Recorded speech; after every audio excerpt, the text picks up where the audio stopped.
Olá pessoal, tudo bem? Aqui é Edson Lourenço, mestrando do ProF da Unesp em Bauru. Esta é a apresentação de atividade para avaliação nacional, Fórum para apresentação do mapa conceitual das problemáticas da educação física. Vamos lá.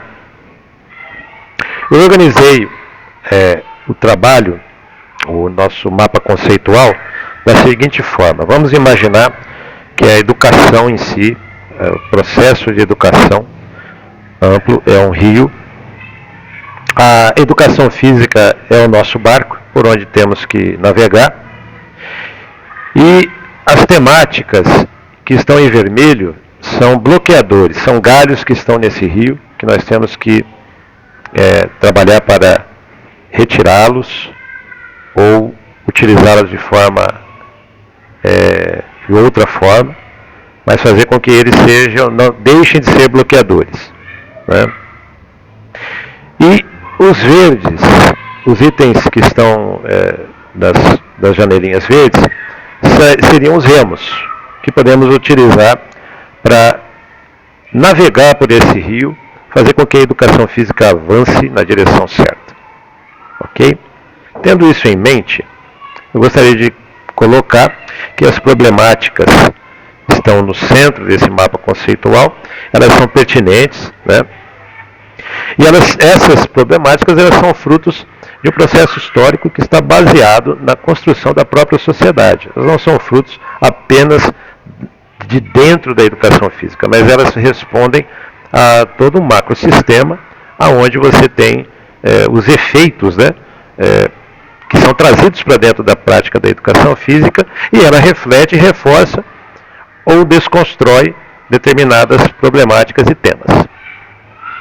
Eu diria que o abandono do trabalho docente, ele é o efeito mais central dessas problemáticas que estão abordadas na nossa disciplina. Por quê? Porque tudo se dá na quadra, na ação com o nosso aluno, né? Então, a partir do momento em que há o abandono, o desinvestimento pedagógico, você acaba tendo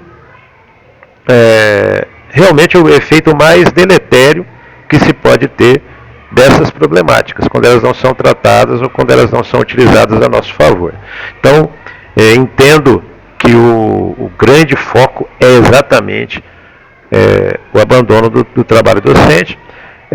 O que se dá dentro das aulas da educação física é o mais importante, né? Visto que a grande seara que nos compete é a ação possível, e é intransferível. O educador ele precisa trabalhar com as ferramentas que tem, sabendo o que vai fazer, tendo a intencionalidade, né? Então, quando você deixa de fazer esse trabalho, todas as outras problemáticas elas se fortalecem. E o contrário também é verdade. Quando o trabalho do professor ele tem a intencionalidade, ele tem aprendizagem e desenvolvimentos focados, né, para a turma, focado naquilo que o aluno precisa, traz e precisa ter desenvolvido. Quando esse trabalho acontece, você acaba realmente diminuindo muito todas as demais problemáticas vermelhas, vamos colocar assim, e aproveitando aquelas problemáticas que estão destacadas em verde. Ok? Então, as problemáticas elas geram o abandono do trabalho docente. O abandono do trabalho docente, no meu entendimento, eles causam toda essa questão de disciplina e afastamento. Por quê? Quando você não tem o envolvimento do aluno, quando o aluno não está dentro daquele contexto da aula, quando ele não se sente representado, ele não percebe algo de valor, você abre espaço para a indisciplina, para o afastamento, porque o aluno ele vai acabar externando de uma forma negativa a frustração, as dores que ele traz. E ao fazer esse abandono, você amplifica a indisciplina e amplifica o afastamento, né?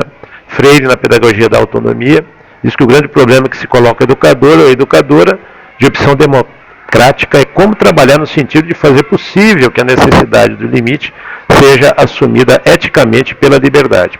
Eu creio que esse processo de você colocar limites, trabalhando eticamente a liberdade, ele nasce, ele tem o seu sucesso baseado exatamente na legitimidade que o professor tem junto aos alunos. E, naturalmente, essa legitimidade passa pelas ações que o professor trabalha. Claramente, indisciplina e afastamento sempre acontecerão, porém serão formas menos negativas, né? Menos impactantes, serão mais tranquilas de se resolver. Porque, obviamente, a questão da indisciplina, ela também faz parte do crescimento. Você não pode imaginar que alunos serão disciplinados o tempo todo, mas haverá o respeito, haverá os limites que uma relação saudável ela traz, ok? No próprio artigo Fatores Associados à Indisciplina nas Aulas de Educação Física, os professores foram entrevistados e eles colocaram que a falta de compromisso dos estudantes com as aulas contribui para a indisciplina, né? E onde que o professor pode investir? Exatamente na qualidade da aula, no envolvimento dessa aula, para que essa indisciplina ela seja diminuída. E a questão do afastamento, creio, também está indicada por Darida no texto dela, traz uma questão de um trabalho de um olhar mais específico, mais estatístico, para identificar que tipos de grupos se afastam, quais são os motivos, e aí sim você adotar estratégias específicas, dependendo do motivo pelos quais há o afastamento, né? O abandono de trabalho docente, que nasce dessas problemáticas, ela também impacta nas dificuldades relacionadas ao ensino do esporte. Essas dificuldades do ensino do esporte, elas sustentam essas problemáticas. Veja, a gente tem uma lei que foi recém aprovada agora no Congresso, a Lei 15.360 de 2026, que ela está sendo comemorada, e é lógico que é bom que a educação física tem espaços privilegiados, mas ela indica exatamente quadras poliesportivas, dos 4 fantásticos. O que você pode retirar dessa situação? Apesar de ser positiva, ela reforça o esporte como o principal meio de desenvolvimento da educação física. A gente precisa pensar a respeito disso, né? Porque às vezes existe dificuldade de ensinar o esporte? Porque a gente tem uma diversidade de alunos, tem diversidade de quereres, né? de vontades, e você acaba não atendendo a isso. E ao mesmo tempo, as formações dos professores, elas não ajudam. Elas acabam reforçando esse modelo. Então, a grande dificuldade do ensino do esporte é esse apego que temos ao próprio esporte. Porque, veja, um aluno, uma aluna que se desenvolve bem na educação infantil, nos anos iniciais, em termos motores, em termos de habilidade, em termos emocionais, né, em relação ao ambiente de atividade física, ele naturalmente terá facilidades em adotar esta ou aquela modalidade ou atividade física. Então, eu creio que a gente tem, na verdade, deixar o esporte no seu lugar, junto às outras manifestações da cultura corporal de movimento, sem tirar a sua importância, lógico, né? Essas dificuldades relacionadas ao esporte, elas reforçam questões de gênero na educação física escolar, né? Porque se o esporte ele é naturalmente você vencer um oponente, ou vencer uma marca, ou você derrotar algo ou alguém, você acaba impondo um reforço nessa questão de gênero, porque aí o jogo de poder ele se estabelece naturalmente. Eu vou ganhar de você, ou vou perder de você, né? Então, tanto para meninos quanto para meninas, esse é um cenário já pronto para se reforçar a questão de gênero.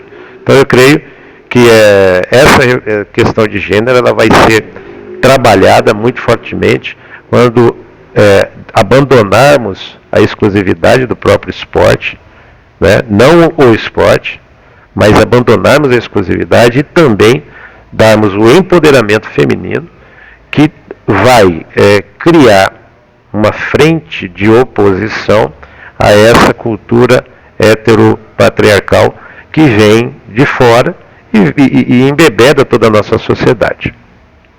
As questões de gênero, elas abordam temas geradores, né? Elas podem, os temas geradores podem abordar questões de gênero.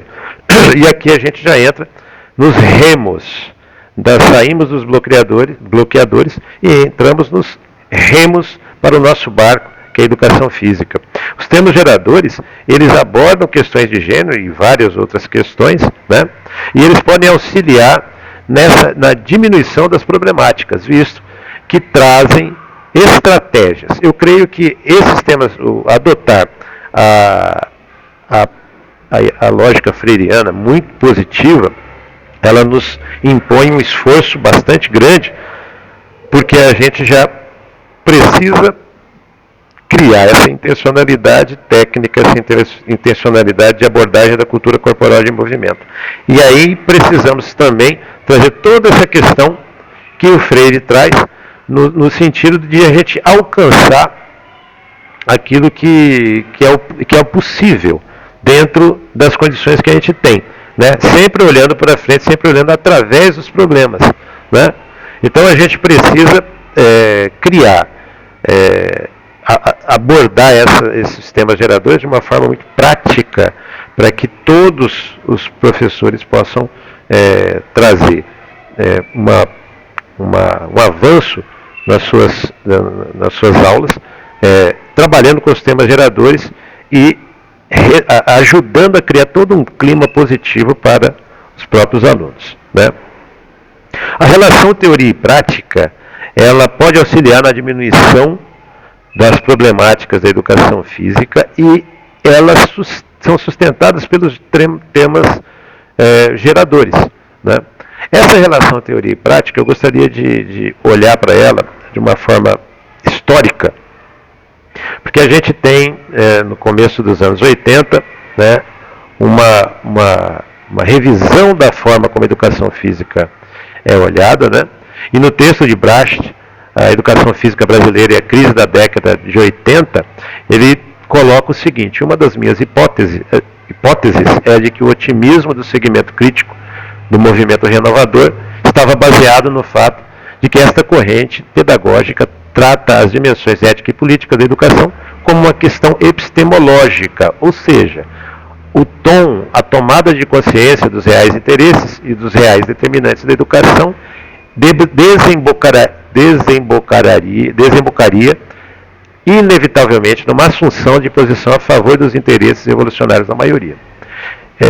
Eu quero me ater a essa abordagem do autor, colocando o seguinte: todo revolucionário ele acredita em uma utopia, e esse acreditar na utopia traz uma certa ingenuidade, no sentido de que a gente acredita que as pessoas apenas não sabem do que é o melhor para elas, e elas sim sabem.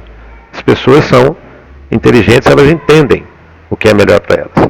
Às vezes a abordagem crítica da sociedade, ela traz essa ingenuidade, né? Eu me atrevo até a dizer que a própria guerrilha do Araguaia e todos os revolucionários, as pessoas que pegaram armas para lutar contra o golpe de 64, eles tinham dentro de si uma certa ingenuidade de achar que as pessoas apenas não sabiam que as coisas eram tão ruins em termos de liberdade. Eu me atrevo a dizer que, infelizmente, as pessoas, elas às vezes sabem, mas elas simplesmente não querem que as coisas mudem e têm muito medo da mudança. Então, essa ingenuidade, esse afã de achar que apenas trazendo as problemáticas, apenas falando e mostrando o caminho, as pessoas vão mudar. Eu creio que isso prejudicou muito esse avanço da praxis, né, dentro da educação física. Eu acho que as pessoas que já estavam trabalhando na educação física tiveram uma outra formação, tiveram grandes dificuldades de entender porque as coisas foram passadas meio de forma abrupta e sem levar em conta o que as pessoas já estavam fazendo. Eu creio que esse é o grande problema em relação a isso, e a gente ainda vive esse problema. E a falta, lógico, de formação adequada dentro das universidades, né? Porém, a relação entre teoria e prática ela é importante, ela pode auxiliar e deve ser muito central nisso, né, na resolução dos problemas, considerando os aspectos legais. Os aspectos legais da educação física, eles são importantes e a gente precisa levá-los em conta, visto que vivemos hoje até em termos mundiais um descrédito, né, das leis, né, a própria lei internacional hoje está sendo varrida do mapa pelas ações imperialistas dos Estados Unidos, de forma abrupta, né, intencional, claramente, mas isso só reforça a sensação de que as leis elas servem para alguns, né? E aí você tem todos esses problemas, todos esses bloqueadores que foram abordados anteriormente, eles desembocam aqui e as pessoas usam a legislação para se afastar das aulas de educação física. E voltando aqui, exatamente porque existe o abandono do trabalho docente, né? Obviamente não é só a ação do professor que vai determinar toda a melhora de tudo aqui nesse mapa conceitual, porém o que nos cabe principalmente é trabalhar este carinha aqui, o abandono do trabalho docente, para que tudo se diminua de importância, os bloqueadores, e para que a gente possa usufruir desses remos aqui, para que a gente possa avançar no nosso barco da educação física. Ok? Dentro de cada caixinha dessa existem referências, eu procurei as referências que não estavam disponíveis, estavam indicadas na nosso AVA, mas não estavam contempladas, e aqui também eu deixei um pequeno roteiro para que vocês possam dar uma lida no que me baseei para fazer este vídeo. Ok? Muito obrigado, vida longa e próspera. Até a próxima. Valeu!